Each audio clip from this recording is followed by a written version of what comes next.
ini kepada sahabat konservasi yang berada di mana saja.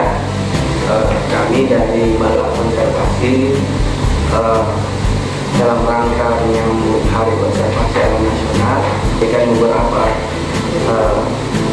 edukasi terkait dengan seperti apa kondisi kawasan konservasi, apa itu konservasi, dan seperti apa yang harus kita lakukan untuk menjaga hutan. Karena bicara tentang konservasi erat kaitannya dengan menjaga kelestarian lingkungan. Sebab prinsip dari konservasi itu ada 3, yaitu perlindungan, pengawetan, serta pemanfaatan secara berkelanjutan. Jadi untuk momen kali ini kita akan ditemani berdiskusi oleh Kepala Balai Besar Konservasi Sumber Daya Alam, Bapak Insinyur Thomas Kimberly. Sebelum kita berdiskusi kepada beliau, saya sedikit menjelaskan bahwa dalam kawasan konservasi itu ada dibagi atas 2, yaitu suaka alam dan kawasan pelestarian alam. Suaka alam bicara tentang pembatasan aktivitas, bahkan kalau di wilayah suaka alam kegiatan-kegiatan pemanfaatan itu tidak diperbolehkan. Yang diperbolehkan adalah kegiatan pendidikan, penelitian, serta pengembangan potensi. Suaka alam itu terbagi atas cagar alam dan suaka marga satwa.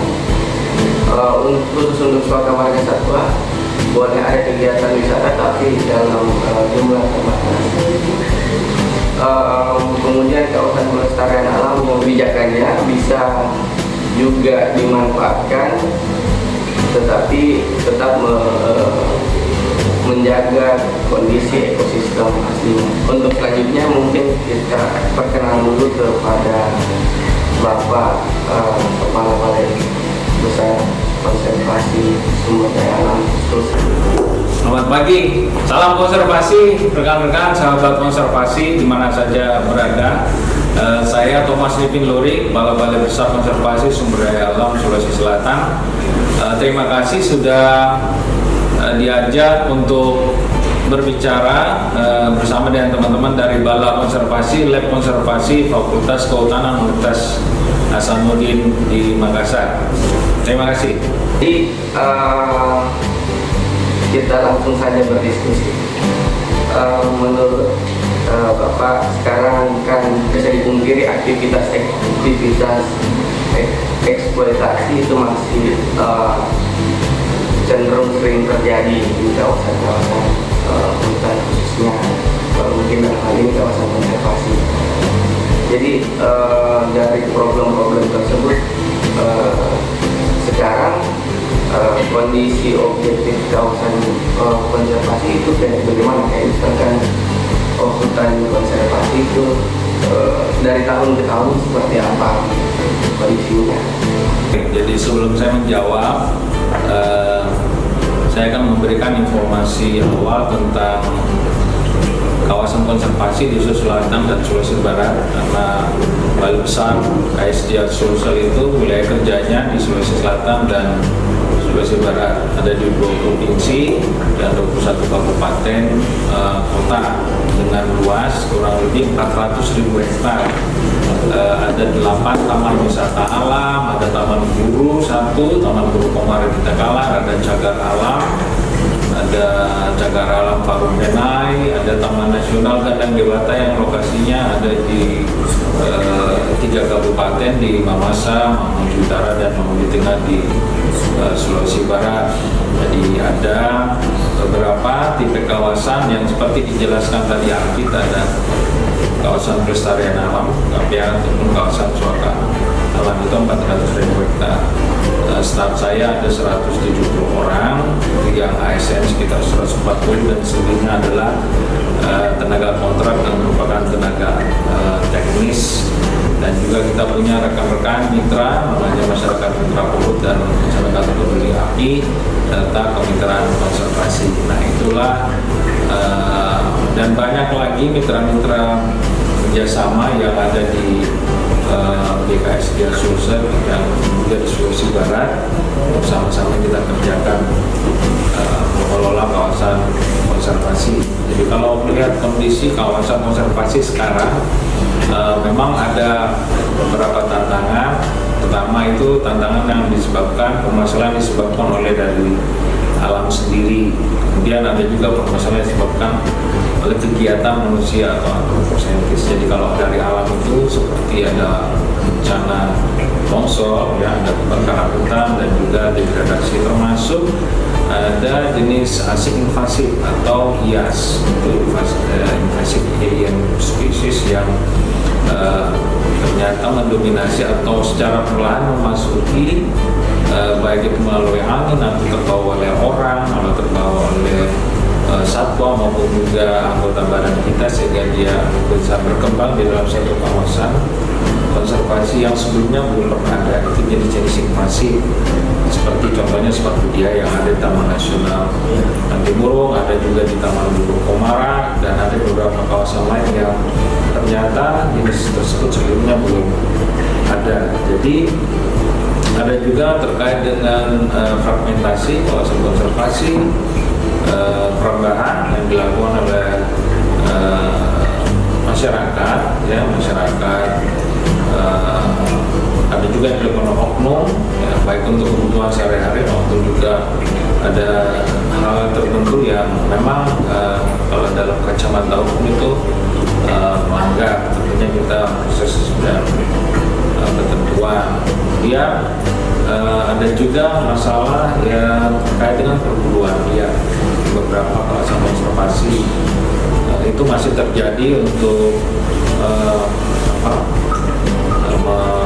konsumsi, ya, mengkonsumsi satwa liar. Nah, tentunya kita perlu langkah-langkah edukasi dan literasi kepada masyarakat, baik di dalam, di sekitar maupun di masyarakat umum yang ada di perkotaan. Jadi kondisi kawasan konservasi baik di Sulawesi Selatan, Sulawesi Barat maupun di seluruh Indonesia dan juga di global, saya kira mempunyai permasalahan yang sama. Ya, seperti itu. Yang cukup menarik sebenarnya dari kondisinya ada persoalan konsumsi yang ada. Kalau teman-teman biasa lihat ada beberapa hewan yang seharusnya tidak bisa dikonsumsi tapi dikonsumsi, bahkan dijual dalam pasar yang cukup besar mungkin. Tapi sebelumnya saya bertanya, kenapa tidak boleh dikonsumsi? Sebenarnya kalau kita lihat dulu konteksnya, masalahnya. Misalnya kalau Hafid tinggal di suatu kawasan hutan, di situ nggak ada kegiatan ekonomi, di situ nggak ada pasar. Ya, jadi masyarakat yang ada di dalam dan sekitar hutan yang sebelumnya kawasan itu ditunjuk sebagai kawasan konservasi, itu kita sebut dengan blok khusus. Masyarakat ini yang ada di situ, bagaimana mereka bisa hidup, bagaimana mereka bisa bertahan hidup kalau tidak ada kebijakan dari pemerintah dalam pengelolaan kawasan konservasi. Jadi masyarakat yang ada di situ, ya tentunya kita perhatikan terutama kebutuhan sehari-harinya, itu namanya subsistence. Nah, memang kita harus memberikan informasi ke masyarakat bahwa ada beberapa jenis satwa yang dilindungi, ya.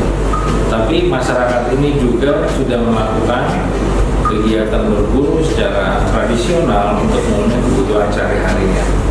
Jadi ada dalam konteks untuk mempertahankan hidup untuk kebutuhan sehari-hari.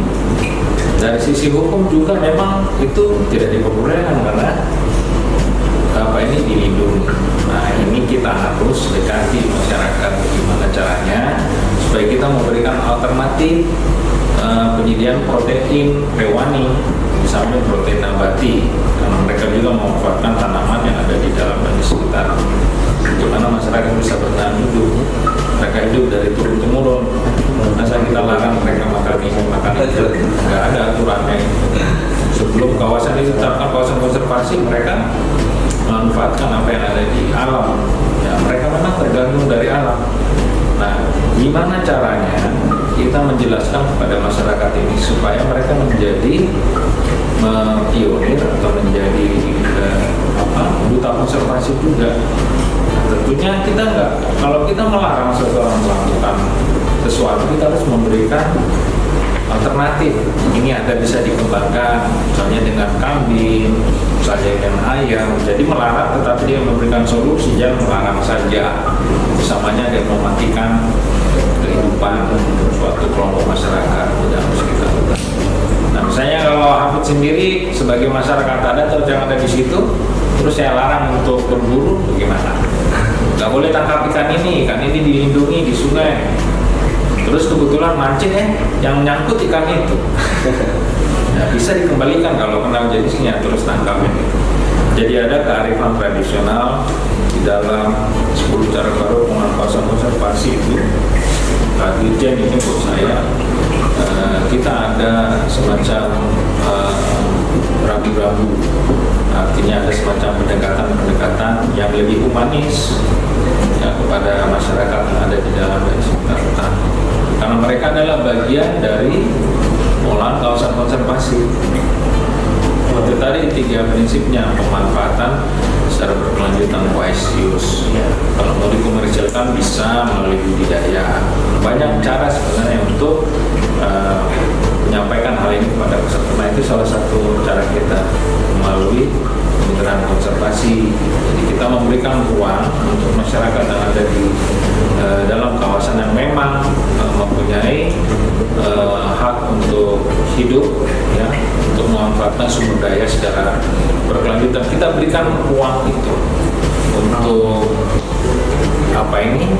berkehidupan, berkebangsaan secara berkeadilan. Seperti itu. Jadi mengkonsumsi itu sebenarnya bagi beberapa spesies hewan yang termasuk dalam status dilindungi, idealnya tidak boleh dikonsumsi.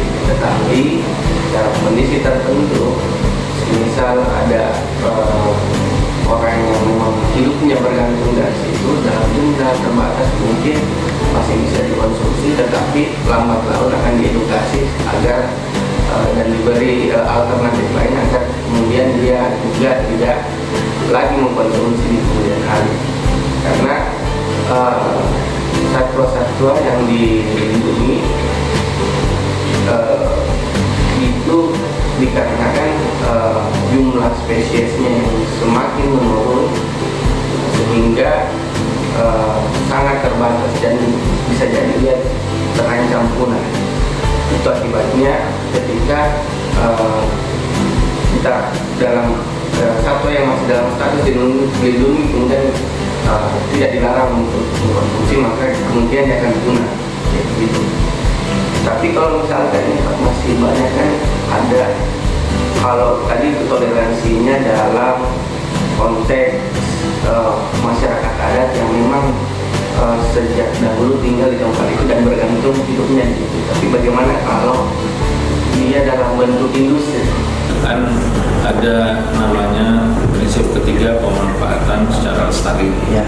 Jadi kalau dia punya potensi ekonomi, apakah itu tanaman obat, nah itu bisa melalui komersialisasi, tetapi budidayanya dilakukan dengan budidaya, tidak diambil dari alam. Nah itu ada mekanismenya. Jadi ada namanya, kita berikan izin penangkaran, misalnya untuk satwa penangkaran. Kemudian untuk tumbuhan juga budidaya mereka kembangkan, misalnya anggrek. Jadi tidak ambil dari alam terus menerus, tetapi dia ambil tapi dia kembangkan. Nah, satu F2-nya itulah yang diperdagangkan. Ada skemanya, sudah ada aturannya, peraturan peredaran tumbuhan satwa liar itu semua diatur secara legal. Jadi ternyata juga bisa masuk dalam budidaya, tapi ada rule-nya begitu. Jadi tidak boleh ambil langsung dari hutannya, tetapi ada proses budidaya. Misalkan saja yang didagangkan itu mungkin keturunan kesekiannya baru bisa diperdagangkan. Kalau bahasanya atau tadi ya 1, 2, 3 gitu. Oke. Tadi ada beberapa juga permasalahan yang dilihatkan. Sekarang kalau dari BKSDA sendiri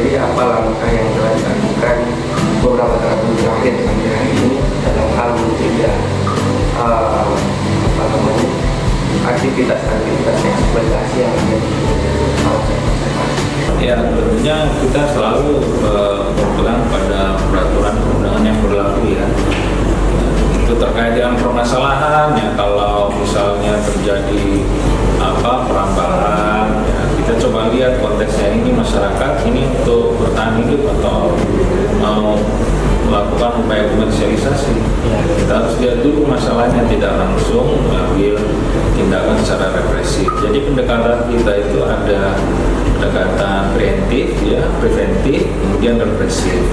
Penegakan hukum itu langkah terakhir. Kita harus melihat dulu latar belakang permasalahannya. Tidak bisa main tutup mata kita langsung ini melanggar tegakkan hukum. Kita lihat dulu konteks permasalahannya, apalagi ini menyangkut masyarakat ada di sekitar. Kita betul-betul kita kaji permasalahannya. Nah, langkah-langkah banyak kita lakukan inovasi, ya. Salah satunya misalnya mendorong untuk pemanfaatan jasa lingkungan untuk wisata alam, itu bisa menggerakkan ekonomi lokal, karena sekarang para wisata itu wisata alam adalah prioritas nasional dan dia itu punya adalah unsur pengukir. Dia bisa mendorong ekonomi lokal bahkan regional. Bicara tentang wisata alam yang ada di kawasan konservasi, baik taman wisata alam contohnya di Reja atau Pemandian Air Panas, ya, itu kita kerjasama dengan Perusda Kabupaten Sopeng, dengan teman-teman kelompok Bank Sampah Mario, dengan teman-teman yang berusaha untuk berdagang.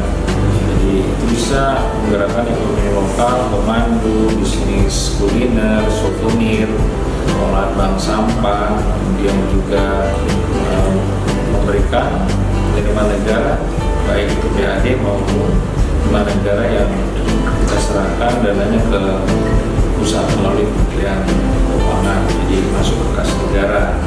Juga kegiatan-kegiatan terkait dengan budaya penangkaran kita dorong. Jadi untuk menekan pengambilan tumbuhan satwa liar dari alam yang dilindungi. Nah, ini melalui budidaya ini dilakukan di luar, penangkaran itu di luar kawasan konservasi. Jadi mendorong masyarakat mitra yang mau berusaha di bidang peredaran tumbuhan satwa liar, baik itu tanaman hias maupun seperti anggrek, ya, madu, seperti penangkaran reptil yang dimanfaatkan kulitnya, ikan, ya. Itu semua kita berikan fasilitas satu pemanfaatan jasa air. Kita berikan izin pemanfaatan jasa lingkungan. Kemudian kita kembangkan kerjasama kemitraan dengan masyarakat, dengan para pihak, baik pemerintah daerah, teman-teman dari perguruan tinggi, dari NGO, LSM, kelompok masyarakat, termasuk media juga, insan pers, TNI Polri. Kita kerjasama otoritas bandara dan juga otoritas pelabuhan. Itu mitra-mitra kita. Ya, kita ajak kerjasama di dalam rangka pengendalian peredaran tumbuhan satwa liar yang masuk lewat pelabuhan lewat bandar udara. Jadi sekarang ke depan dalam dekade ini yang mau dikembangkan dari BPSD sendiri fokusnya kemana? Fokusnya tetap ketiga prinsip itu: perlindungan dari kerusakan kawasan konservasi, bencana alam, kebakaran hutan, pengawetan itu dalam rangka pemulihan ekosistem untuk menanam jenis-jenis endemik yang ada di dalam kawasan konservasi, dan punya program rehabilitasi, mendukung rehabilitasi kawasan hutan dan dengan menanam jenis endemik kalau di kawasan konservasi seperti Taman Wisata Alam Candi Cinere di Kuning, kemudian Taman Bulu Komara itu menanam jenis yang endemik. Kemudian pemanfaatan jasa lingkungan itu adalah program rutin, ya, seperti wisata alam, ya, pemanfaatan jasa air itu semua didorong oleh mekanisme perizinan dan kerjasama kemitraan.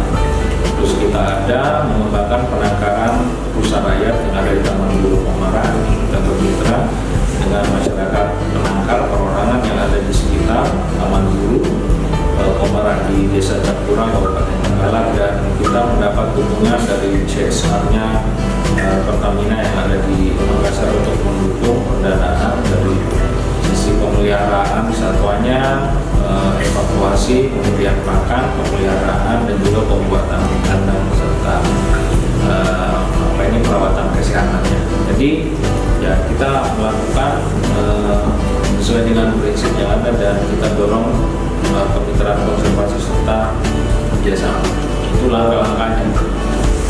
saja masyarakat sekarang sebagai subjek dalam kawasan konservasi. Ini juga menarik. Cuma kan beberapa aktivitas sementara berlangsung. Nah sekarang kondisinya lagi pandemi. Berarti enggak pandemi ini terhadap aktivitas yang sementara berlangsung dan seberapa besar gitu? Iya, sebenarnya justru memberikan dampak yang positif buat kawasan dengan adanya pandemi global ini, termasuk di Sulawesi Selatan kawasan konservasi ataupun kawasan hutan secara alami tidak mengalami gangguan ya.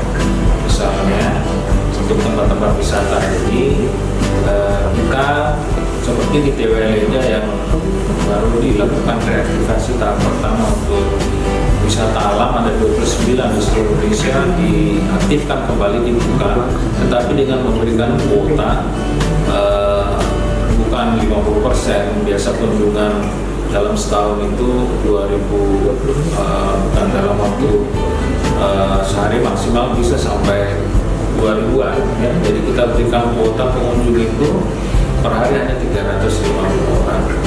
Nah, pembukaan objek wisata ini dengan menerapkan protokol kesehatan dengan COVID sesuai dengan surat edaran Menteri dan ikut kerja SDA. Jadi itu yang diterapkan. Jadi di era new normal ini tetap berjalan. Ya, saya kira dampaknya ke satwa. Sementara kebun binatang juga di lembaga konservasi kita di dua Discovery Park sampai saat ini belum dibuka untuk pengunjung. Jadi memberikan juga satwanya untuk beristirahat, tapi mereka tetap perhatikan pakannya, kesehatan. Jadi fight freedom untuk satwa tetap berlaku. Satwa tidak boleh haus, tidak boleh lapar, dan diperlakukan dengan layak dan memperhatikan aspek kesejahteraan satwanya. Jadi dalam kondisi pandemi seperti ini, COVID, kita juga tetap melakukan rilis satwa atau kelas-kelas liaran satwa misalnya di Taman Nasional Bantimurung beberapa waktu lalu ya, dan menerapkan protokol COVID. Kita lepaskan 8 ekor elang liar, kemudian 2 ekor ular, kemudian juga beberapa satwa yang lain. Jadi tetap menerapkan protokol COVID.